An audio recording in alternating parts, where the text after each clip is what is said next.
পেঁয়াজকলি আমার অনেক পছন্দের একটা সবজি। অনেকভাবে খাওয়া হলেও এই রেসিপিতে আমার এটা কখনোই খাওয়া হয়নি। আজকে ১ম বার এই রেসিপিটা আমি ট্রাই করছি। বাট এটা এত বেশি মজা আমার এখন খালি আফসোস হচ্ছে যে এটা আমি কেন আগে ট্রাই করিনি।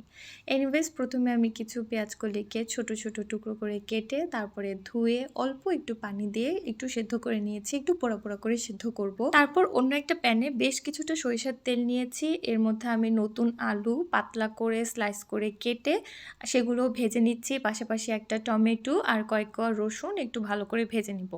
আর এগুলোকেও আমি একটু লাল, লাল করে ভাজবো।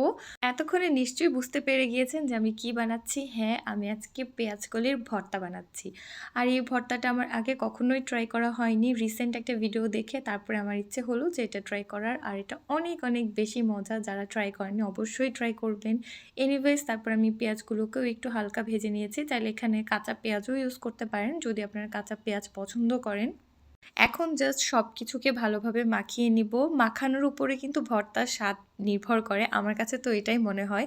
বাট মাখানোর পরে হাত যে জ্বালাপোড়া করে এটাতে অনেক কষ্ট হলেও এরকম একটা মজার ভর্তা খাওয়ার জন্য এতটুকু কষ্ট তো সহ্য করাই যায়। কি বলেন? এনিওয়েজ লাস্টে একটুখানি সরিষার তেল দিব আর গরম, গরম ভাতের সাথে এই ভর্তাটা খেতে কিন্তু অনেক, অনেক বেশি মজা।